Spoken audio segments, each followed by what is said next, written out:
ওমানে ড্রোন হামলায় নিহত 2 ভারতীয়। ওমানের সোহার শহরে ইরানের ড্রোন হামলায় 2 জন ভারতীয়র মৃত্যুর খবর পাওয়া যাচ্ছে।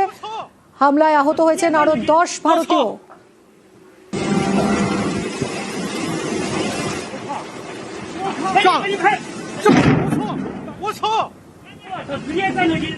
ওমানে ড্রোন হামলায় 2 জন ভারতীয়র মৃত্যুর খবর পাওয়া যাচ্ছে। ওমানের সোহার শহরে ইরানের ড্রোন হামলায় নিহত 2 ভারতীয়, আহত আরো 10 জন ভারতীয়।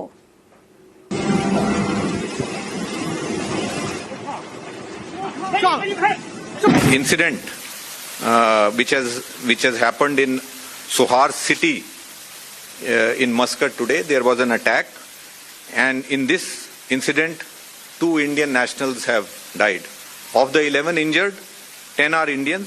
Our mission is in close touch with the concerned company and local authorities and is rendering all assistance.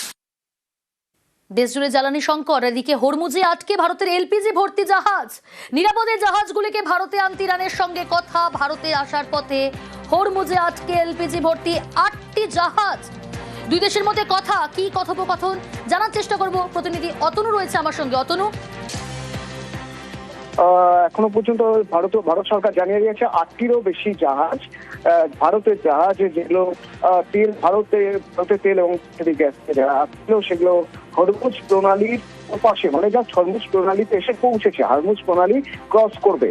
এটা একটা স্ট্যাটাস রিপোর্ট যেটা জানিয়ে দেওয়া হলো দেশের মানুষকে আশ্বস্ত করার জন্য যে খুব দ্রুতই হরমুজ প্রণালী দিয়ে ওই 8টি জাহাজ যদি চলে আসে তাহলে যে টেনশনের জায়গাটা ছিল সেই টেনশনের জায়গাটা কিছুটা হলেও কেটে যাবে। এবং ইরানের বিদেশ মন্ত্রীর সঙ্গে কথা হয়েছে, নিরাপত্তাজনিত কোনো সমস্যা হবে না জানিয়ে দেওয়া হয়েছে দেশের তরফে। আটকে থাকা যে জাহাজগুলি ফেরানোর পক্ষে আশাবাদী ভারত। আশাবাদী কেন?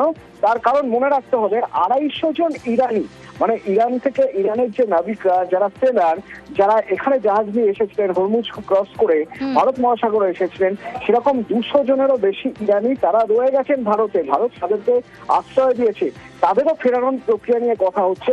এবং যেহেতু এখানেও ইরানিরা রয়ে গেছেন, তাদের ফেরানোর একটা প্রক্রিয়া চলছে, তাই ওই 8টি জাহাজ আসার বিষয়ে কোনো সন্দেহের অবকাশ নেই। আশাবাদী ভারত যে 8টি জাহাজ হরমুজ দিয়ে চলে আসবে। বেশ, সঙ্গে থাকো।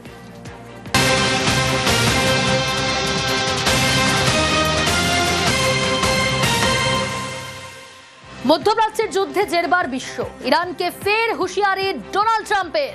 শয়তানের শাসন শেষ করার হুঁশিয়ারি, আবারও হুঁশিয়ারি ডোনাল্ড ট্রাম্পের। অতনু রয়েছে আমার সঙ্গে। অতনু, ফের হুঁশিয়ারি ট্রাম্পের গলায়, কি বার্তা ট্রাম্পের? প্রত্যেকদিন নতুন করে ডোনাল্ড ট্রাম্প হুঁশিয়ারি দিয়ে যাচ্ছেন এবং সেই হুঁশিয়ারি থেকে একটা বিষয় স্পষ্ট, কোথাও যেন একটু ব্যাকফুটে চলে যাচ্ছে আমেরিকা। এতদিন ধরে টানা যুদ্ধ করতে গিয়ে, তা না হলে নিয়মিতভাবে এইভাবে ওয়ার বুলেটিন রিলিজ করতে হয় না। ডোনাল্ড ট্রাম্পকে রোজ একবার করে বলতে হয় না যে তারা কতটা এগিয়ে রয়েছেন এবং ইরানের যুদ্ধে জয়ের সময়ের অপেক্ষা। যেমন এবারও তিনি হুমকি দিয়ে বলছেন যে ইরানের শাসন ক্ষমতা যেই আসুন না কেন, হ্যাঁ, তাকে শেষ করতে সে মুক্তবাহ হতে পারেন, যেই হন না কেন তাকে শেষ করতে আমেরিকার খুব কম সময় লাগবে। আমেরিকার ক্ষেত্রে কোনো সমস্যার জায়গায় নেই, বরং সত্যি কথা বলতে কি ডোনাল্ড ট্রাম্প কোথাও একটা চাপে আসেন। সেই জন্যই তিনি বারবার করে বোঝানোর চেষ্টা করছেন যে তিনি ইরানকে থামিয়ে দিয়েছেন এবং সারা বিশ্বের কাছে একটা বার্তা দেওয়ার চেষ্টা করছেন যে ইরানকে থামাচ্ছে আমেরিকা, আর কয়েকদিনের অপেক্ষা, তারপরে ইরানকে একেবারে ইরানের এই শাসন ব্যবস্থাটাকে শেষ করে দেবে। পাশাপাশি এটাও মনে করিয়ে দেওয়ার চেষ্টা করছেন ডোনাল্ড ট্রাম্প যে সবচেয়ে বেশি তেল উৎপাদন করে আমেরিকা, সুতরাং এই যে বিশ্ববাজারে তেলের দাম বাড়ছে তাতে আমেরিকার ক্ষতিটা হবেই না, বরং যেহেতু আমেরিকা বেশি পরিমাণে তেল উৎপাদন করে, সবচেয়ে বেশি, এবং সবাইকে সাপ্লাই করে, তাতে বিশ্ববাজারে তেলের দাম বাড়লে আখেরে তাদের লাভই হবে। সুতরাং ইরান যদি চায় যে বেশ কয়েকদিন যুদ্ধটাকে আরো টেনে নিয়ে যেতে, তাতে বিশ্ববাজারে তেলের সংকট আমেরিকাও চাপে পড়ে যাবে, তাহলে ইরান ভুল ভাবছে, সেটা প্রমাণ করার জন্য ডোনাল্ড ট্রাম্পের এই বক্তব্য। বেশ,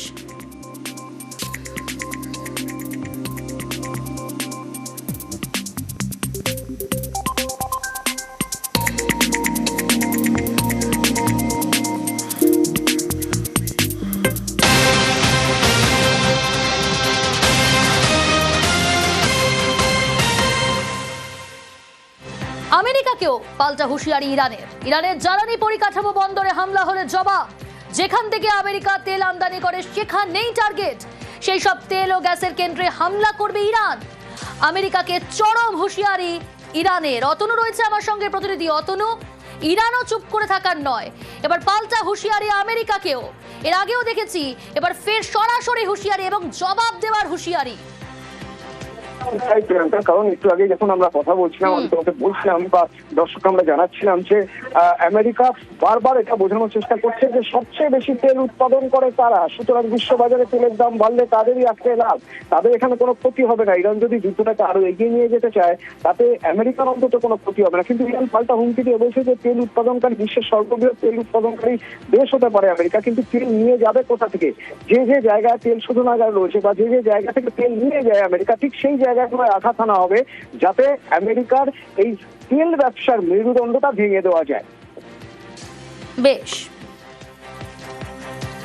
به دولت متجاوز و کلیه همپیمانان آن اخطار می‌دهیم.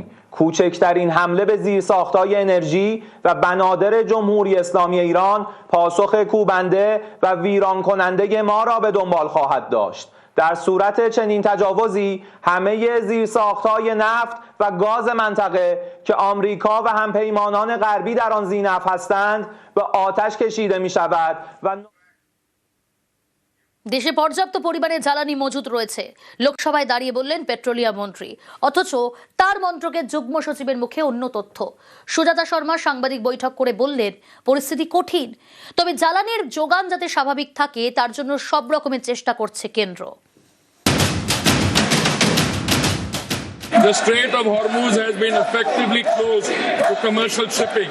The availability of petrol, diesel, aviation, turbine fuel, kerosene and fuel oil is fully assured. Retail outlets across the country are stocked and supply chains for these products are functioning normally. Large LNG cargoes are arriving on an almost daily basis through alternative supply routes, and India has sufficient gas production and supply arrangements to sustain this position.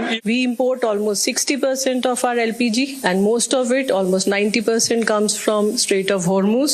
So it's a difficult situation, but government is making all efforts to ensure that the supply to the domestic consumers is ensured. পশ্চিম এশিয়ায় যুদ্ধ, প্রভাব পড়ছে কয়েক হাজার kilometre দূরে ভারতে। রান্নার গ্যাসের জন্য হাহাকার, লম্বা লাইন, ভিড়ে ভিড়। অনেকে বলছেন গ্যাসের বুকিংই করা যাচ্ছে না, অনেকে আবার বলছেন বুক করতে পেরেছে কিন্তু গ্যাস পাওয়া যাচ্ছে না। এই পরিস্থিতিতে বৃহস্পতিবার লোকসভায় পেট্রোলিয়াম মন্ত্রী হরদীপ সিং পুরী বক্তব্য রাখেন। বোঝানোর চেষ্টা করেন চিন্তার কিছু নেই, ভারতে পর্যাপ্ত পরিমাণে জ্বালানি মজুত রয়েছে। The Strait of Hormuz has been effectively closed to commercial shipping. The availability of petrol, diesel, aviation, turbine fuel, kerosene and fuel oil is fully assured. Retail outlets across the country are stocked and supply chains for these products are functioning normally. Large LNG cargoes are arriving on an almost daily basis through alternative supply routes, and India has sufficient gas production and supply arrangements to sustain this position. মন্ত্রী বললেন লোকসভায়, তারপর সাংবাদিক বৈঠক করলেন তারই মন্ত্রকের যুগ্ম সচিব। সেখানে অন্য তথ্য। We import almost 60% of our LPG, and most of it, almost 90%, comes from Strait of Hormuz. So it's a difficult situation, but government is making all efforts to ensure that the supply to the domestic consumers is ensured. যুগ্ম সচিবের কথাতেই স্পষ্ট, পরিস্থিতি কঠিন বলেই দেশের মধ্যেই LPG উৎপাদনে জোর দিয়েছে কেন্দ্র। Ministry of Petroleum and Natural Gas directed all the refineries to maximize the production of LPG, and as a result of that, the production has increased. Now it is 28% of our domestic production. অনেকেরই প্রশ্ন, মন্ত্রী বলছেন যথেষ্ট জ্বালানি মজুত রয়েছে, তাহলে শহরে কেন দুটি গ্যাস বুক করার মধ্যে 25 দিনের ফারাক? কেন গ্রামে এই ফারাক আরো 20 দিন বেশি? Large LNG cargoes are arriving on an almost daily basis through alternative supply route. A 25-day minimum booking period has been introduced as a demand management measure in urban areas and 45 days in rural and Durgam Kshetra areas. অনেকের এও প্রশ্ন, পরিস্থিতি স্বাভাবিক হলে জ্বালানি ইস্যুতে কেন 3 সদস্যের মন্ত্রী গোষ্ঠী গড়তে হয়েছে?